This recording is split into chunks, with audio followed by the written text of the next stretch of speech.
Bonjour et bienvenue dans notre programme Glorieuse Destinée. Quelle joie de saisir ces quelques minutes pour nous concentrer sur l'importance de la croissance spirituelle. Dieu veut notre croissance. Je vous invite à prier pour remettre ces moments entre les mains du Seigneur. Seigneur, merci pour ce temps mis à part autour de ta parole. Merci pour la profondeur des Saintes Écritures et pour leur capacité à nous amener à grandir en toi afin de mieux te servir. Au nom de Jésus, Amen. Amen. Dieu désire que chacun de nous grandissions dans la connaissance de Jésus-Christ. Pas question de rester des enfants. Le Seigneur désire que nous devenions des adultes sur le plan spirituel. D'ailleurs, aujourd'hui, nous allons parler de la gloire de Dieu, de sa sainteté, mais aussi de notre vie de sainteté. Le sujet du jour est tolérance zéro. Prenons la Bible et lisons un passage tiré de la première lettre de Paul aux Thessaloniciens au chapitre 5, le verset 23, où il dit que le Dieu de paix, voilà, il veut faire face à la confusion qui gagnera le monde à la fin des temps. Paul exhorte les chrétiens de Thessalonique à vivre une vie de sainteté. Le verset 23, il dit que le Dieu de paix, voilà pourquoi il écrit que le Dieu de paix vous sanctifie lui-même tout entier et que tout votre être, l'esprit, l'âme et le corps soient conservés irréprochables lors de l'avènement de notre Seigneur Jésus-Christ. Le verset 24, « Celui qui vous a appelé est fidèle et c'est lui qui le fera. Amen. » Dieu soit béni. Et un autre passage qui se trouve, celui-ci dans la première épître de Pierre, au chapitre 1er, 1 Pierre, chapitre 1er, verset 13 à 16, « C'est pourquoi saignez les reins. » Il insiste dans ce passage sur l'importance de vivre une vie sainte. Il dit, c'est pourquoi saignez les reins de votre entendement. Affermissez votre pensée. Voilà sa pensée.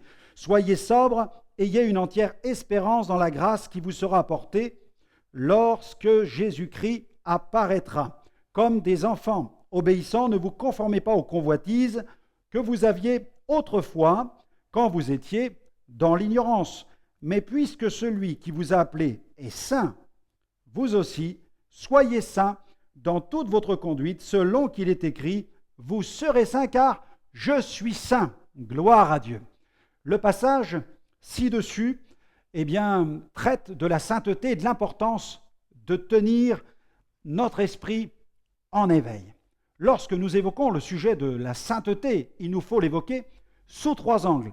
La sainteté, c'est tout d'abord un état. En Christ, vous êtes saints. La sainteté doit aussi se traduire dans notre conduite. La Bible dit « Soyez saints dans toute votre conduite ». Et puis, la sainteté, c'est encore un design. En effet, Dieu est magnifique en sainteté. La sainteté est une vraie beauté spirituelle, une beauté intérieure. C'est pourquoi nous devons la poursuivre. Mais allez, avant d'aller plus loin, je vous propose de marquer une pause musicale avec notre ami chanteur gospel Stan Phillips qui nous chante « Il est glorieux ». On l'écoute.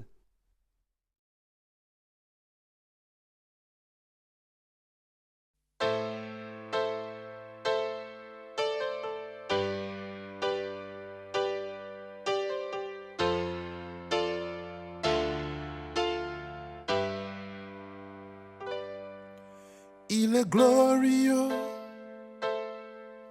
il est glorieux,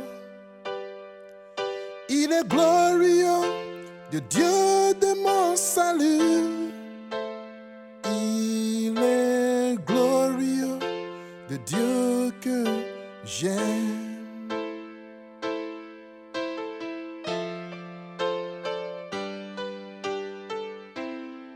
Il est glorieux. Il est glorieux, il est glorieux, il est glorieux, le Dieu de mon salut. Il est glorieux, le Dieu de mon salut. Il est glorieux, le Dieu que j'aime. Il a tout créé. sa puissante main. Oh, il est glorieux, le Dieu que j'aime. Les cieux et la terre, les monts et les vallées. Oh, il est glorieux, le Dieu que j'aime.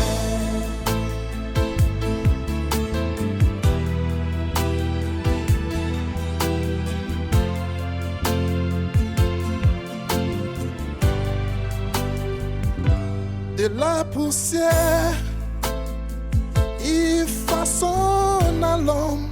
Oh, il est glorieux, le Dieu que j'aime.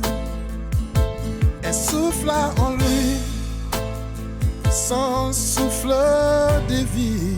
Oh, il est glorieux, le Dieu que j'aime. Il est glorieux. Il est glorieux, oh, alléluia. Il est glorieux, yeah. Il est glorieux, le Dieu de mon salut.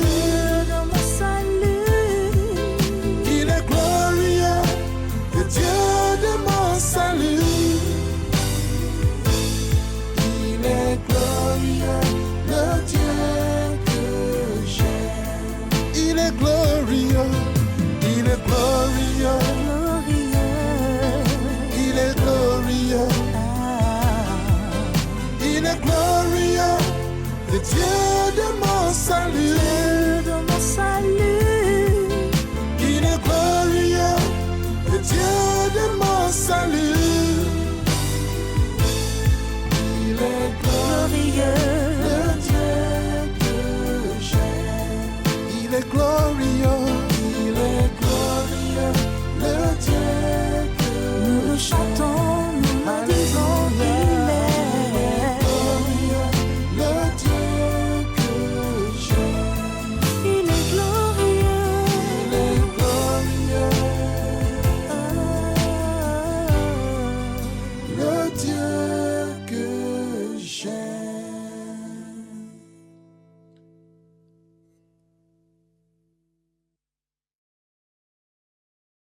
Merci à Stan pour ce chant qui élève le Dieu de gloire, le Dieu de sainteté. Ne perdons pas de vue que nous avons été créés à l'image de Dieu, mais nous avons été transformés, rachetés, purifiés, justifiés, la Bible dit même sanctifiés, délivrés par le sang de Jésus afin que nous lui ressemblions. Grâce à cette œuvre de transformation, de régénération accomplie par la parole, le Saint-Esprit peut nous transformer à la ressemblance de Jésus et cela, il peut le faire quotidiennement. C'est pourquoi les rachetés sont capables de déclarer avec un cœur reconnaissant, comme le dit l'Apocalypse, Apocalypse chapitre 1er, versets 5 à 6, « À celui qui nous aime, qui nous a délivrés de nos péchés par son sang, à lui soit l'honneur, la gloire, la puissance et le règne. » Le chrétien est porteur d'un label de sainteté et il est appelé à l'exporter dans le monde afin que le monde puisse voir la gloire du Seigneur et connaître Dieu au travers de l'Église. Je vous invite donc à maximiser votre niveau de sainteté afin de demeurer ferme en cette fin des temps. Nous allons voir l'importance d'adopter un principe, le principe de la tolérance zéro. Comment ? Eh bien, en faisant la guerre au péché. L'évangéliste Billy Sunday avait coutume de dire « Je frapperai le péché de mon poing tant que j'aurai un poing. Je frapperai le péché avec mon pied tant que j'aurai un pied. Je frapperai le péché avec ma tête tant que j'aurai une tête. » Quelqu'un a dit « Soit tu menaces le péché, soit c'est lui qui te menace. » L'apôtre Jean, lui, a déclaré dans la première de l'épître de Jean, chapitre 5, verset 18, il dit « Nous savons que quiconque est né de Dieu ne pêche pas, mais celui qui est engendré de Dieu le garde, et le malin ne le touche pas. Celui qui est engendré de Dieu, Dieu le garde, et le malin donc ne le touche pas. » Vous êtes le meilleur gardien de vous-même. Vous êtes ce gardien. Vous dites peut-être « Seigneur, garde-moi ». mais le Seigneur nous a créés libres. Et il est aussi de la responsabilité de chaque enfant de Dieu de veiller sur lui-même. Nous devons veiller à conserver notre relation intime avec Dieu afin de ne pas tomber dans le péché. Récemment, un prédicateur de la pensée positive expliquait qu'il ne parle plus du péché comme étant une offense faite à Dieu. Non, à ses yeux, le péché est simplement une offense faite à soi-même. Il dit que le péché est un acte qui nous vole l'estime de soi, qui nous fait perdre notre dignité. Il refuse de confesser que nous sommes pécheurs, et lorsqu'il parle de repentance, il dit « Je prêche la repentance si positivement que les gens ne peuvent la reconnaître. » Quand il parle de l'enfer, il dit « L'enfer, c'est la perte de notre fierté. » Quelle erreur de sa part, car le péché est bel et bien une puissance de mort. C'est une puissance de destruction. Le péché est notre pire ennemi. C'est lui qui nous sépare de Dieu et nous conduit à la ruine, à l'enfer et au châtiment éternel. Or, pour aller au ciel, il n'y a qu'un seul chemin, et ce chemin passe par la croix. Cette croix sur laquelle Jésus a versé son sang pour nos péchés, pour que nous échappions à l'enfer éternel. L'Éternel mit Caïn en garde contre la menace du péché. Il lui a dit « Le péché se couche à ta porte. » Il se couche à la porte, et ses désirs se portent vers toi, mais toi domines sur lui. Caïn ne veilla pas sur lui-même, et nous savons quelles furent les conséquences du péché dans sa vie. L'apôtre Jean, quant à lui, indique très clairement quel est le chemin qu'il faut emprunter pour triompher du péché. Et ce chemin est celui de la repentance. Dans la première épître de Jean, chapitre 2, verset 1er, l'apôtre écrit ceci: « Mes petits enfants, je vous écris ceci afin que vous ne péchiez pas. Si quelqu'un a péché, nous avons un avocat auprès du Père, Jésus-Christ le juste. » Toujours dans la première épître de Jean, chapitre 1er, le verset 9, il écrit encore: « Si nous confessons nos péchés, il est fidèle et juste pour nous les pardonner et pour nous purifier de toute iniquité. » Continuons.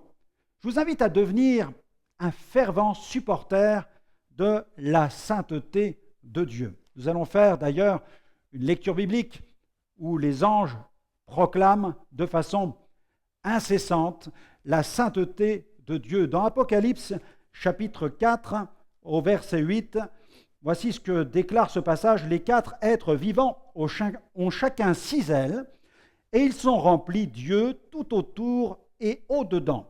Ils ne cessent de dire jour et nuit: Saint, Saint, Saint est le Seigneur Dieu, le Tout-Puissant, qui était, qui est et qui vient. » Gloire à Dieu.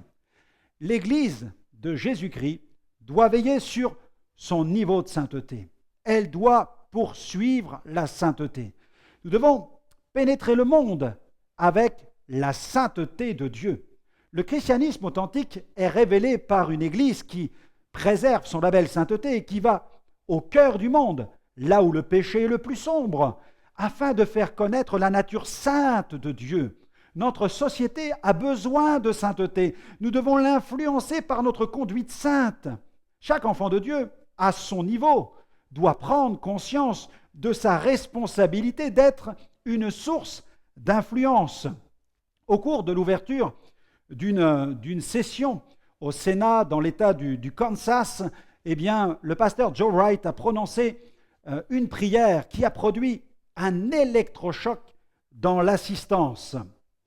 Voilà sa prière. Il a dit: « Seigneur, nous venons vers toi aujourd'hui pour te demander pardon et pour te demander de nous guider. Nous savons que ta parole nous dit: malheur à celui qui appelle bien ce qui est mal, et c'est exactement ce que nous avons fait.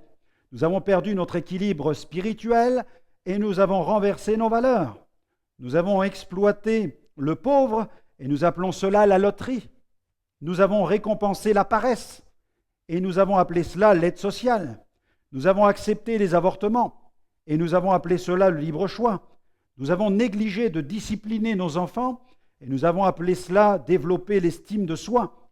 Nous avons abusé du pouvoir et nous avons appelé cela la politique. Nous avons convoité les biens de nos voisins et nous avons appelé cela avoir de l'ambition. Nous avons pollué les ondes radio et les programmes télévisés avec la grossièreté et la pornographie et nous avons appelé cela la liberté d'expression. Depuis longtemps, nous avons bafoué les valeurs établies de nos pères et nous avons appelé cela le progrès. Ô Dieu, sonde notre cœur, purifie-nous et libère-nous de nos péchés. Amen. Tristement, suite à cette prière, plusieurs sénateurs ont quitté la salle offusqués. Cependant, dans les jours qui suivirent, ce pasteur a reçu pas moins de 5000 coups de téléphone et seulement 47 furent négatifs. Nous avons ici la preuve que ceux qui, parmi le peuple, aspirent à la sainteté sont plus nombreux que nous le pensons. Malheureusement, la corruption de certains leaders et les intérêts en jeu font barrage à cette sainteté. Poursuivons. Il nous faut crucifier la chair avec ses désirs et ses passions. Dans la lettre qu'il adresse aux chrétiens de Galatie, l'apôtre Paul écrit ceci, Galates chapitre 5, versets 19 à 21, il dit « Or, les œuvres de la chair sont évidentes, c'est-à-dire l'inconduite, l'impureté, la débauche, l'idolâtrie, la magie, les hostilités, la discorde, la jalousie, les fureurs, les rivalités, les divisions, les partis pris, l'envie, l'ivrognerie, les orgies et les choses semblables. Je vous préviens, comme je l'ai déjà fait, ceux qui se livrent à de telles pratiques n'hériteront pas du royaume de Dieu. Mais le fruit de l'esprit, c'est l'amour, la joie, la paix, la patience, la bonté, la bienveillance, la fidélité, la douceur, la maîtrise de soi. La loi n'est pas contre ces choses. Et il ajoute au verset 24, « Ceux qui sont au Christ Jésus ont crucifié la chair avec ses passions et ses désirs. Amen. » Si nous vivons selon l'Esprit, marchons aussi selon l'Esprit. Ne tombons pas dans le compromis. Si Internet est devenu aujourd'hui l'un des plus formidables champs missionnaires, chaque enfant de Dieu doit veiller à ce qu'il ne devienne pas une benne à ordures pour son âme. Ne surfons pas dans les zones interdites. La pornographie est une de ces zones. Savez-vous que 12% des sites qui existent dans le monde, 12%, sont des sites à caractère pornographique. Ils sont environ 25 millions. 25% des requêtes dans les moteurs de recherche concernent le sexe. Cela représente 68 millions de requêtes par jour. 35% des téléchargements sont pornographiques. C'est le cas pour 8% des emails, soit 2,5 milliards par jour. Chaque seconde, 28 258 internautes sont en train de se rincer l'œil sur Internet. La parole de Dieu marque clairement la frontière qui sépare ce qui est pur de ce qui est impur. Nous allons lire un passage rédigé par Paul dans la 2e aux Corinthiens, chapitre 6, verset 14. Il écrit ceci, « Ne vous mettez pas avec les infidèles sous un joug étranger, car quel rapport y a-t-il entre la justice et l'iniquité? Ou qu'y a-t-il de commun entre la lumière et les ténèbres? Quel rapport y a-t-il entre Christ et Bélial, ou quelle part a le fidèle avec l'infidèle? Quel rapport y a-t-il entre le temple de Dieu et les idoles? Car nous sommes le temple du Dieu vivant, comme Dieu l'a dit, j'habiterai, je marcherai au milieu d'eux, je serai leur Dieu, ils seront mon peuple. C'est pourquoi sortez du milieu d'eux et séparez-vous, dit le Seigneur, ne touchez pas à ce qui est impur, et je vous accueillerai. Je serai pour vous un père, vous serez pour moi des fils et des filles, dit le Seigneur Tout-Puissant. Crucifions la chair avec ses désirs et ses passions. Ne donnons aucun accès au diable. Nous allons faire une autre lecture dans la première épître de Pierre, au chapitre 5. Première épître de Pierre, chapitre 5, nous allons lire à partir du verset 5 jusqu'au verset 10. Voilà ce qu'écrit l'apôtre. De même, vous qui êtes jeunes, soyez soumis aux anciens, et tous dans vos rapports mutuels, revêtez-vous d'humilité, car Dieu résiste aux orgueilleux, mais il fait grâce aux humbles. Humiliez-vous donc sous la puissante main de Dieu, afin qu'il vous élève au temps convenable, et déchargez-vous sur lui de tous vos soucis, car lui-même prend soin de vous. Soyez sobres, veillez, votre adversaire le diable rôde comme un lion rugissant, cherchant qui il dévorera. Résistez-lui avec une foi ferme, sachant que les mêmes souffrances sont imposées à vos frères dans le monde. Amen. Amen. Le Dieu de toute grâce, qui vous a appelé, il continue, qui vous a appelé en Jésus-Christ à sa gloire éternelle, après que vous aurez souffert un peu de temps, vous perfectionnera lui-même, vous affermira, vous fortifiera, vous rendra inébranlable. Fermez la porte à l'ennemi de votre âme, résistez-lui. Le seul moyen de lui résister consiste à nous soumettre à Dieu, à nous soumettre à sa parole. C'est la meilleure façon de crucifier notre chair. La vie chrétienne nécessite certains brisements, des brisements salutaires. C'est ainsi que nous libérons la vie de l'esprit, par la brèche de nos brisements. D'ailleurs, Jésus a déclaré dans l'évangile de Jean, en vérité, je vous le dis, si le grain de blé qui est tombé en terre ne meurt, il reste seul, mais s'il meurt, il porte beaucoup de fruits. Mais sans brisement, sans la croix dans notre vie, Dieu ne peut libérer sa puissante onction. Fermons la porte au diable. Consacrez votre vie à Dieu. La justification me déclare saint et la sanctification me rend saint. Dans l'Ancien Testament, la sanctification comporte une autre dimension. Elle signifie aussi être mis à part pour faire quelque chose pour Dieu. Les serviteurs, les ouvriers du temple, comme les outils, étaient tous lavés avec de l'eau, oints avec de l'huile, aspergés avec du sang.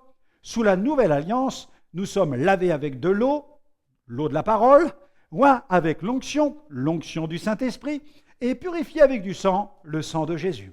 Aussi, l'un des meilleurs moyens de vivre une vie sainte consiste à consacrer sa vie à Dieu, à faire en sorte de lui plaire, à chercher à le servir dans les petites comme dans les grandes choses. Pouvez-vous imaginer qu'avant même votre conversion, Dieu avait déjà préparé des œuvres pour vous? Paul l'affirme d'ailleurs dans sa parole, dans cette parole qu'il adresse par le biais d'un courrier envoyé aux chrétiens d'Éphèse, Éphésiens chapitre 2, versets 8 à 10, il dit « C'est par la grâce en effet que vous êtes sauvés par le moyen de la foi, et cela ne vient pas de vous, c'est le don de Dieu. Ce n'est point par les œuvres afin que personne ne se glorifie, car nous sommes son ouvrage, nous avons été créés en Jésus-Christ, et regardez ce que déclare le texte, pour des œuvres bonnes que Dieu a préparées d'avance, afin que nous les pratiquions. Et pour accomplir ces œuvres, je vous invite à suivre 2 principes bibliques qui ont dirigé ma vie chrétienne depuis le premier jour de ma conversion. Sois fidèle dans les petites choses. Dans Matthieu 25, 21, Jésus dit « Tu as été fidèle en peu de choses, je te confierai beaucoup. » Et ensuite, tout ce que ta main trouve à faire, fais-le. Dans Ecclésiaste, chapitre 9, verset 10, « Tout ce que ta main trouve à faire avec ta force, fais-le, car il n'y a ni œuvre, ni pensée, ni science, ni sagesse dans le séjour des morts où tu vas. » Que notre vie chrétienne ne soit ni oisive, ni stérile, mais qu'elle soit porteuse de fruits, d'un fruit qui demeure éternellement. Alors, le moment est venu de faire le point. Ai-je réglé ce point fondamental de la sanctification dans ma vie chrétienne? Si tel n'est pas le cas, je dois me ressaisir immédiatement et ajouter cet élément vital à mon kit de survie des derniers temps. Car je dois savoir que sans la sanctification, la Bible dit, nul ne verra le Seigneur. Hébreux chapitre 12, verset 14, recherchez la paix avec tous et la sanctification sans laquelle nul ne verra le Seigneur. Personne ne verra le Seigneur. Eh bien voilà, notre émission se termine avec un appel à rechercher la paix et la sainteté. Jésus revient bientôt. Alors préparons-nous pour ce jour glorieux. Séparons-nous avec Stan Phillips qui glorifie à nouveau le Père Céleste. Rejoignez-nous aussi sur notre site internet www.gospelvision-international.com. Vous pourrez y retrouver toutes nos émissions en replay. Que le Seigneur vous bénisse et à bientôt.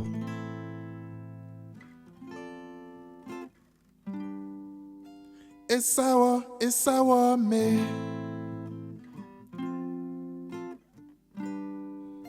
Esawa me.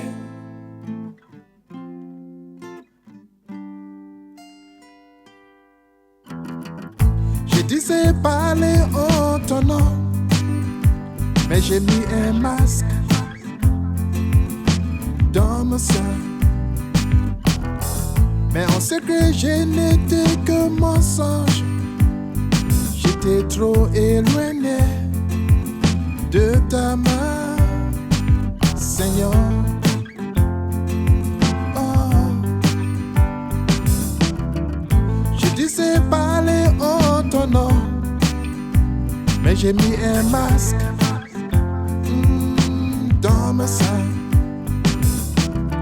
Mais on sait que je n'étais que mensonge. J'étais trop éloigné de ta main, Seigneur. Oh. Je ne suis pas un homme sage. Le péché m'attire constamment. Je dois compter sur toi davantage et t'écouter de maintenant.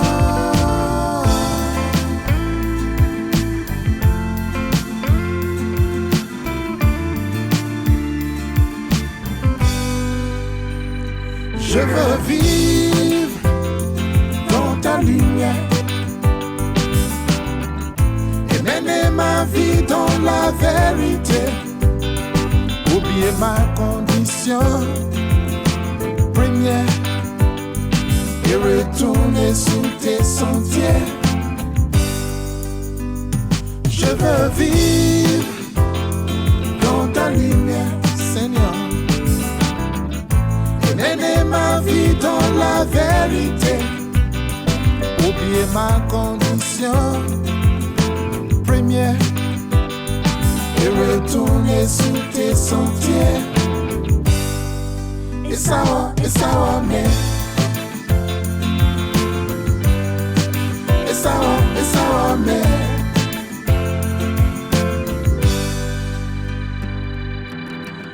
Maluma semayangawa,